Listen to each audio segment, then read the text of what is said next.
clear. Push now. We've got 2 laps to get the job done. Hello everyone and welcome back guys to a brand new video where today we're here back with more iRacing. This time round we're here with more of the Porsche Cup series. Yes, a bit of apologies for the lack of iRacing content over the last week or so. I've been actually doing a lot of prep and running for the Sebring 12 hours of course. Yeah, that went pretty well over the weekend. We had a few technical issues towards the start but managed to recover our way all the way to 4th in Split in the BMW there. So I had a really good fun time doing that one with some of my boys from Tempest. But today I thought, you know, Monday night, we'd jump in quickly, try and get at least one race done from 2022, Season 2 even, I should say. So that's why the Porsche Cup has also gone to Sebring this week. I think a lot of the series have done, of course, you know, they try and allow you to do a bit of practice for the Enduros as well around these circuits. So yeah, 12 laps though around this venue here tonight. Of course, a very, very different kettle of fish in this Porsche Cup car than it is in the BMW GT3. There is already showing, you know, that corner's easy flat in the BMW. With the setup we have, not so easy in this Porsche. But yeah, again though, a bit like Watkins Glen last week, we've ended up finding ourselves in a top split affair here. Obviously not the most aggressive SOF in the world, but again, another 3K. Now, not too sure where I'm going there. Last time round, when we ended up in quite a high split at Watkins Glen, I actually ran a really solid race that I was incredibly happy with. However, WGI I tend to quite enjoy. Sebring, on the other hand, is not a track I've particularly ever gelled with on any game whatsoever. So I think, yeah, we might struggle a little bit more around this track. But as we head down in towards sunset, you can see it is actually sunset this time round. Let's just try and get our first qualifying lap in on the board. Top times are low 201s. No idea, to be honest. What we're going to be able to get there is all over the bumps out of the final corner. Back end will absolutely try to break free on you at any given opportunity. So yeah, first lap I'm just going to take it fairly easy, try and get the lap in. Second lap, then we'll push a whole lot more, as that is not the line through turn 1. Apparently there's an apex there. Clearly I can't find it.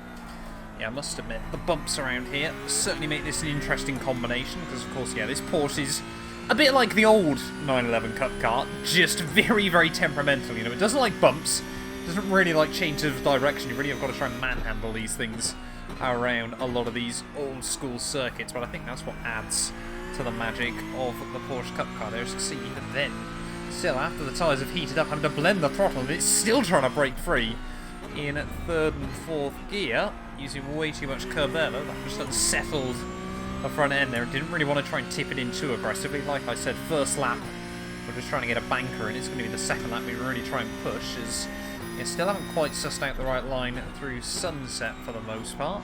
Let's just see this time around there. We keep it between the curbs. Let's try and run out over the white line and give yourself a bit of a run down the back straight.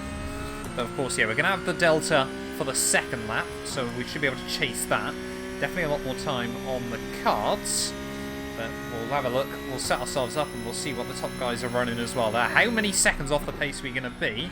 I reckon at least 3 on this first lap. It has not been a good one. Anyway, let's get ourselves ready for the second one then. Top guys already set 202.1, sorry. We set 203, not as bad as I thought.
completely thrown it away. Again, took too much risk in towards that horrible double apex left-hander, and that's going to be qualifying done and dusted then. Definitely our pace to be in sort of the high 202s there. So around, yeah, the guys in front of us. But we're 8 tenths behind the car in front and 1.1 ahead of the car behind. Let's just see where we end up on the grid, though. To be honest, I think starting at the back probably won't be such a bad thing here. Should hopefully give us a clean run through the first couple of corners.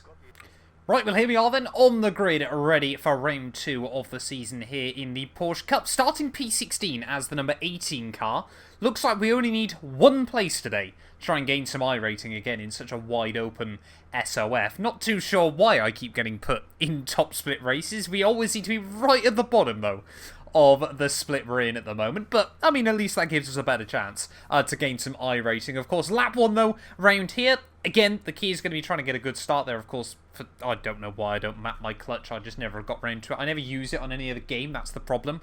Apart from Dirt Rally, weirdly enough, I do blip the clutch on there, but it's not really sort of set up with my wheel properly, so we'll have to wait and see as to how things go off the launch. Of course, yeah, the run into turn 1, turn 2, and then also the hairpin at about turn 6-ish. I think that's the turn number it is. We're going to have to be really, really careful about the Constantina and up in towards those corners. But, yeah, fingers crossed people can keep it clean and tidy. And then, of course, yeah, I think the main aim today is just, yeah, don't do anything stupid. Don't try and push the car too hard. We've naturally got a bit of pace in it because of the 12 hours at the weekend. You know, we sort of know a lot more about the track. We remember a lot more about the track as well. You know, sort of the bumps, the nuances, and how you can really sort of try and maximise a car by using the little sort of characteristics and elements of this venue to your advantage. But yeah, 12 laps ahead of us. Should be about a 25-minute race here in the Porsche Cup. Love the sound of that engine. Let's get on with this thing. They're going to really concentrate off the start. Fingers crossed we can get a good getaway. P16. The air temp is 23 Celsius. Be ready. Go, go, go! Oh, no. That's not been the start we needed. Immediately we're going to drop pretty much to the rear of the field, though. As, yeah, just way too much wheel spin that time around. I got a pretty decent hookup. Sebring, sorry, Watkins sped last time round, but definitely not the same tonight there as we head through turn 1. Yeah, lap 1 just got to try and get the tyres up to temperature, and like I said, being at the back probably isn't such a bad thing around here. It's, you know, one snag break from someone. Right side. Can send people bowling through the first few corners. It's still side by side. Still there. Have a look up the inside of another car.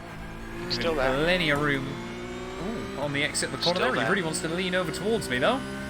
As we head around the outside through a turn, I want to say turn 5 here. Clear right. Of the lap. It looks like we will make that one work. So trying to recover places now. Like I said, I think we need about P15 here if we want to try and gain some I rating. So back up into, I think, 20th. Pretty certain it was a 22 car field for this one, which is a nice number to have, I think, in a Porsche Cup race. You know, not too many that you're trying to avoid cars everywhere as it gets a little bit close up the road.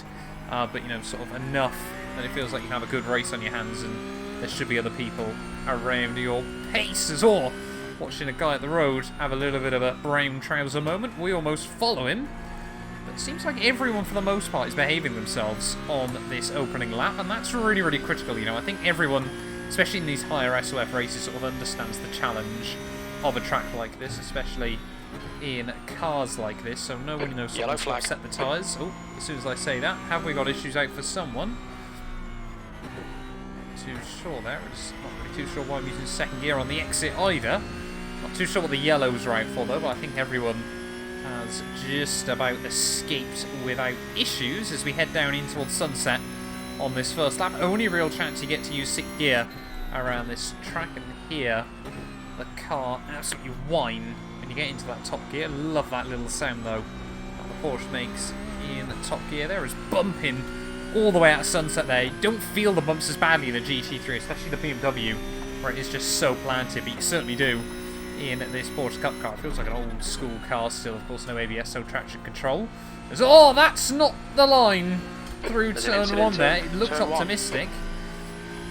As well, have a look towards the inside into turn 2, but think better of it. Yeah, that was always an optimistic dive. The guy ahead is by the black car, and the poor blue and white car there. Just nowhere to go in that situation, but it will gain us another couple of spots here. So we were up to P19 then at the end of that one. So up one more spot than I thought we were. Are we now going to be able to get a run on this guy down in towards the hairpin? We'll have a look. We'll show the nose. Yeah, Car left. Very, very early. So we'll say left. thank you very much. Slow down beautifully on the apex and a cheeky little send there up into P17 now, I think. P17, P18, P16? I don't really know what position we're in at the moment. I wish iRacing had proper live updated positions, but we're another place higher than we were. And now we've got to try and close up the gap to this lime green car.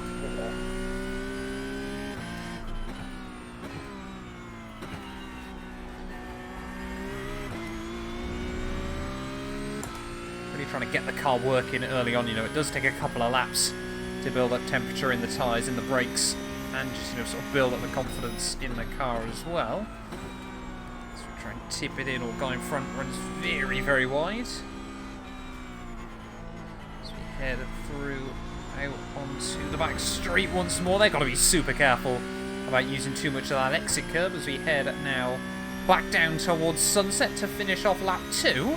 I think we've basically regained pretty much every position we lost at the start, but there might be a couple of slightly quicker cars behind us later on in the day now. I'm trying to take a wide line in towards Sunset and then really trying to clip the apex halfway through. Seems to be a slightly better line than the guy in front there did, but I think he had to second guess himself on the exit of the corner. I think, yeah, we are back up at a P16 then. P15. Of the race. Crew 2 saying P50. We'll have a look once we've made it out of turn 1 there, as that was not the line through the first corner. Follow the guy in front. It is P16, so we're back to where we started then in this race. So we'll just tip it in. Nice and tidy. Tap the curbs. And then, yeah, that apex there, you really want to try and aim. There's a little cutout on it, on the exit there, and if you can try and get the front wheels as close to that as possible, and really launch yourself out of the corner. Seems like this guy Thomas struggling just a little bit, as there's a big battle going on up the road. So maybe we can try and work our way past him. We can try and get a little bit closer to all of those guys. Yeah, got to be super careful on the exit there as well. Super easy. Let's try and cut over the sand just a little bit too much, but it can really bite you when you're not expecting it. I actually stacked it there in a VRS Endurance a few months back with one of my mates. It was only a 3-hour race there, and I think we'd actually been about 2 hours in. Yeah, I stacked it pretty late on in the day. But we won the next week at Daytona. So that was a bit of redemption for us as well there. As I feel like I'm slowly getting my eye in again with this car. So yeah, it seems to be the last corner was the one this guy really struggled at last time round. Whether it'll be the same story again, to be honest, he just doesn't seem quite like he's able to get the car exactly where he wants it. In a lot of places they're not utilising the track width as best as possible there, as you can just see on the exit out onto the back straight once more. This is the difference now. He's probably a slightly quicker driver than me, but he's just not utilising the track, not feeling confident with the car, and that's really helping me. So we head on towards lap 4 then of this race. Shame he broke so early there that time round. Felt like I had to take a little bit of evasive action, but should allow us to ride on the power though nicely at the final corner, so we lose as little time as possible from that one there. Still a new PB in this race as well as we get close to those 202s. So yeah, I think he's just working out where he made mistakes last time around and what lines he needs to take. So we're just losing a little bit to the guys in front though at the moment. Gap only opening up by a couple of tenths a lap, but that's going to be a difficult advantage, you know, if we're not much quicker. So really claw back later on in the day. So again, we try and get a good run. In the race. Seems like there might be some battles going on at the front, unless of course crew chief has a tendency to lie to me, as we've already found out once in this race. Why am I using 5th there? Do not want to be using 5th down that straight. You don't get the engine brake that you need at the end of it. And of course you've got to try and navigate one extra gear change there, which always in this thing can mean a little bit of rear locking. You run such a rearward brake bias in these cars to avoid pinching the fronts. It does then mean, you know, you can upset the rear of this thing as well. So it's just this corner. I'm really just got nothing against this guy. So he takes a really wide line actually on the exit. Might compromise his run into here, but he seems to have it under control. As just kicking up towards the sand that time round. We need to try and get a bit closer. Try and lean on him. fill his mirrors again, because that was when he seemed to be struggling a bit more. Because now we seem to be the one that can't quite get the car where we want it. Come on. Get the front end tipped in. Not the best run out onto the back straight, but a little bit better than he did. Got back down to 7/10 now, as we're about to start lap 5, and fingers crossed this time around we can work out our line into sunset once again, as the track really getting dark rather quickly actually. He is braking super early into there. There is a lot of time to be had on that one, especially as he's braking super early and not getting a particularly brilliant run on the Fastest exit. lap for Garcia, 201.00. Top guy's back down, nestled in the 201s there, as we're in the high 202s. 16th place. Then again, they have got 3 times my iRacing, so you know, what more should we expect? That turn 1 we go. Oh. Yeah, really now, just trying to push the limits to see how well this car will handle. You know, a little bit of sand, something like that. It's got a nice run out of there that time around. Like I said, you've got to try and get as close to that inside curve as you can. It actually cuts towards you first and then cuts away again, so just aiming. Oh, why have I changed up into 5th? Into 6th, sorry. So annoying. I don't think it's costing us too much time, but it just gives me no confidence on the brakes in towards the hairpin. It sounds ridiculous, but you just worry that anything like that in a car like this can really make a whole host of difference. It's braking a little bit early into here now as well for some reason. Is it just worth short shifting and then just mashing the throttle in 4th? It might actually be.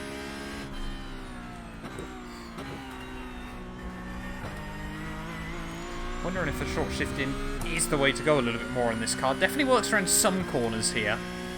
Definitely doesn't around a lot of others. It's a weird little track in Sebring for that sort of thing, because obviously it's so old school with all the bumps. It's a bit optimistic into there.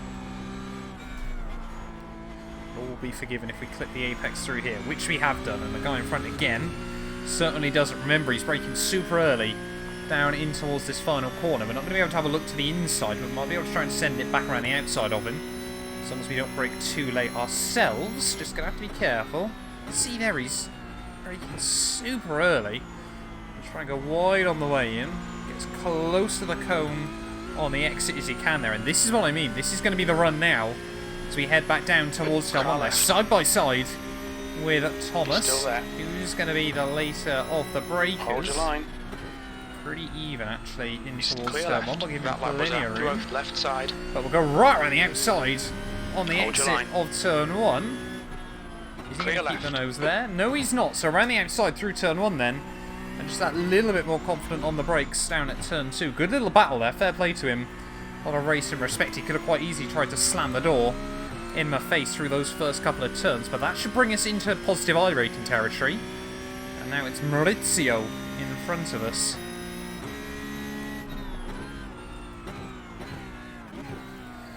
Not too sure again what I'm doing there. So that's going to be the first 1x of the day. Stewards have warned us about track limits. Keep it between the lines. Yeah, Maurizio now in front of us though, with 2.5 seconds the gap. 2.9k iRating for him though. Let's see if we can try and close that down. And maybe bring him back down towards 2.8k iRating with a bit of luck. It's back end again, still getting a little bit squirrely. It seems like such a simple couple of corners on paper, but yeah, of course, all on throttle as well makes it really, really difficult to try and put the hammer down.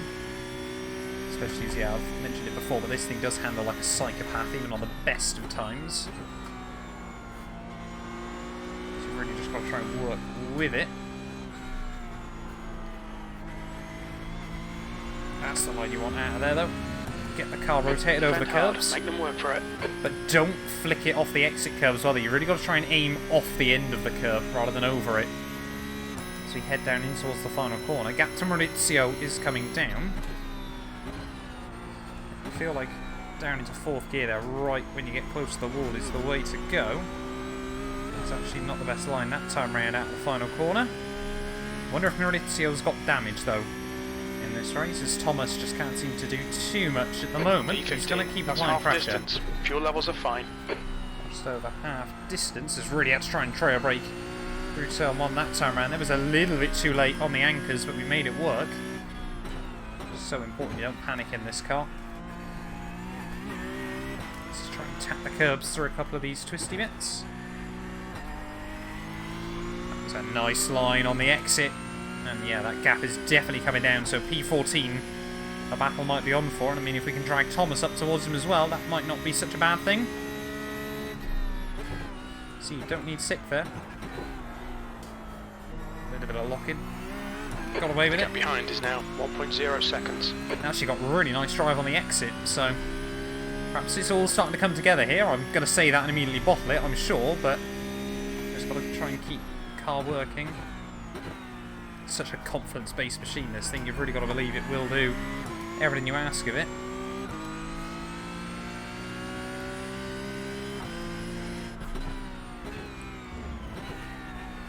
Nose in, come on. There we go. But just be careful of the sand. So critical around here. You know, nowhere to hide a proper old school track in that sense. You know, at most places around the lap. Ooh, a little bit of front lock in there. I haven't had too much of that today. It's going front again. Makes a little bit of a mistake there as we slide our way through the left-hander. That was another nice run though on the exit. On the car in front. The gap's now 1.1 seconds. Don't know if anyone's done a 2-minute in this race so far, but we're getting now a little bit of handy slipstream as well from the guy in front. A little bit of lock-in again there as we just were a bit too aggressive on those fronts, trying to turn in and slow the thing down all at the same time. Oh, big bump. Clobber that one that time round there, as I think Thomas has had a couple of issues behind us. Dropping back just a little bit. It's 5 to go.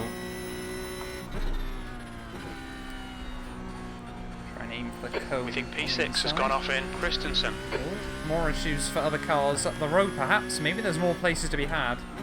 Yellow flag, caution, incident in. Oh, guy in front's gone off. Oh, guy in front's trying to rejoin. They almost come together in the middle. We almost got sandwiched in that one. I'll be able to try and capitalise and get a run on the exit, which we will, and that might be 2 for the price of 1. On the exit there, lots of people making small mistakes here, and this is exactly what happened at Watkins Glen. Other cars making mistakes and just trying to pick up the pieces as best as possible there.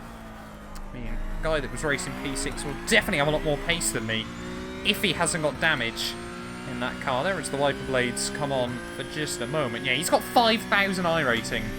I've got 2,200. He should definitely be quicker than me, unless, like I said, that car is wrecked. But, yeah, this is what we've got to do. Key to the Porsche Cup cars is just smoothness and not doing something stupid.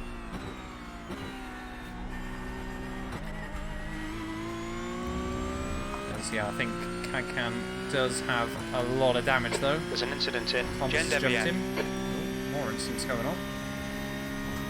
Don't know corner names around here though. Incident in Lemans. Oh, another guy's gone. Keep your wits about you, mate. Where is he going? Completely disappeared off the shadow realm there, but back on now. The gap behind is now 1.7. Going to be more places to be had. Not focus too much on that at the moment. Just keep hitting our lines. You know, we could very easily be the next car that makes a mistake here.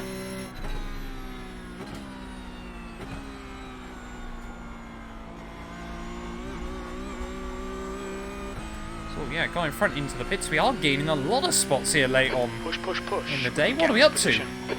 Like P12? P12. Look at that. If things continue to go our way, top 10 might be doable by the end of this. I think we're going to need a whole lot more luck for that. Pretty tipsy in that time. That one felt good. I feel like we gained a couple of tenths from that. Just getting more and more confident with the car. Not the best run on the exit though. Yeah, 4 seconds the gap to the car in front. I'm pretty certain that gap's also coming down at the moment.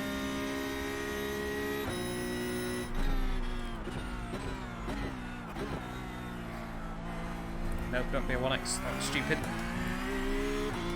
Keep it within the track limits. I haven't actually checked what my SR was up to. Oh, 3.7 after Sebring. Didn't pick up too many instant points, but also didn't do too much running in the event, so I guess that's, I mean, leaves us nicely in safety. Let's try and do some B license events though so we can get our NPR up. Don't really need the A license for any series I'm focused on at the moment, to be honest, but it would be nice to have. That's going to help. Don't do anything stupid, Going out of come track on. limits. Keep it between the lines. That's not going to help.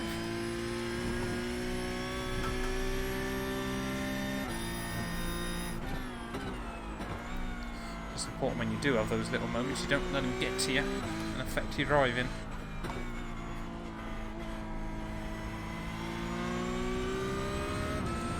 The gap to Borneo ahead is increasing. It's now 5.4 seconds. Yeah, not too sure we're going to quite have the pace to match the guy in front, but 3 laps to go then. Just got to try and keep it clean, as I think it's like Thomas again has made a mistake. Oh, it's close to the wall.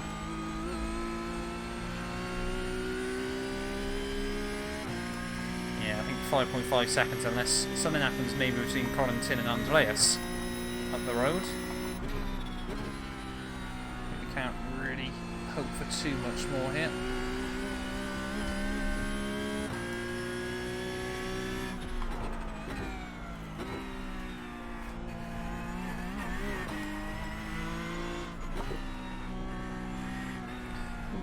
Come on.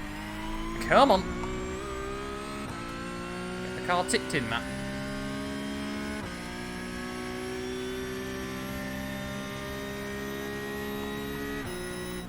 Why do I keep changing up to 6th? And that's why I hate doing it. Horrible line through the hairpin. Look at this, Maurizio is just closing that gap back up, reeling me in. Might be under pressure late on here. Gap's down to just 1 second. The car behind is reeling you in. The gap is now 1.2 seconds. Quicker than you entering the hairpin. How is he quicker than me entering the hairpin? He ran so far deep. Come on, Matt, what am I doing? Making so many little mistakes. Focus, regroup.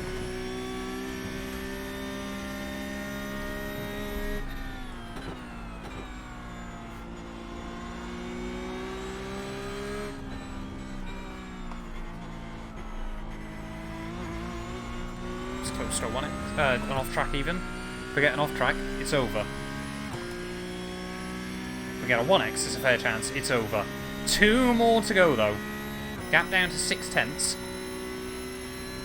He is definitely faster and more confident than me at the moment.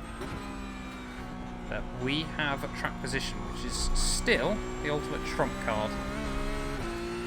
Not as much of a trump card as you find around a lot of other venues, but still pretty handy to have. A lot of tight twisty bits still here. 2 laps left. That last lap was a 2:04.17. As we keep hitting our lines, hitting our braking points, it's going to struggle to find much.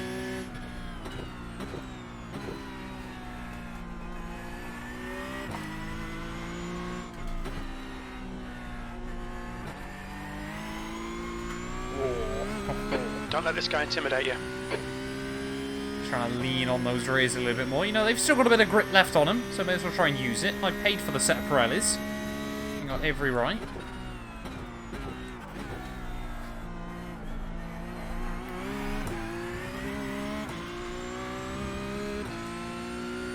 That was a nice line through the hairpin that time round. Desperately needed it after the last few.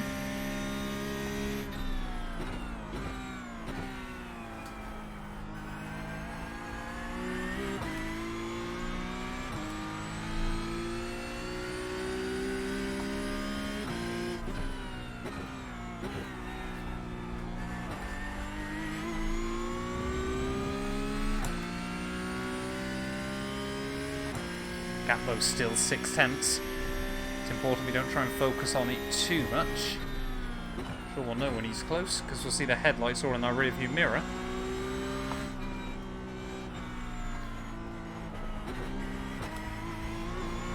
Good line. Costs us a couple of tenths there. It's going to cost us all the way down the back straight, but white flag is now out. Tyre wear drop-off definitely starting to become an issue, I think, for more and more cars. Obviously, it's the fuel burn as well. hopefully allows you to come a little bit the other way. Round in sunset though for the penultimate time, getting really close to the grass there. I think the guy behind though did the same thing. Maybe following my lines a bit too much. It's never a wise choice to follow me. To go. You've just done a 2:03.29. Oh no. Oh, ha, ha, ha, ha. That was a bit scary. It's going to allow him to get a whole lot closer.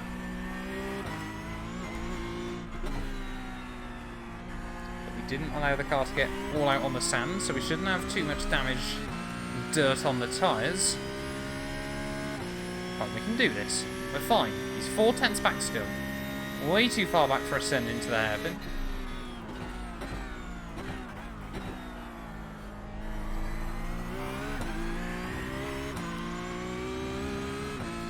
Again, felt like a really nice line on the exit. Just put another 10th between us. It's probably less than that, but all fine margins late on in the day.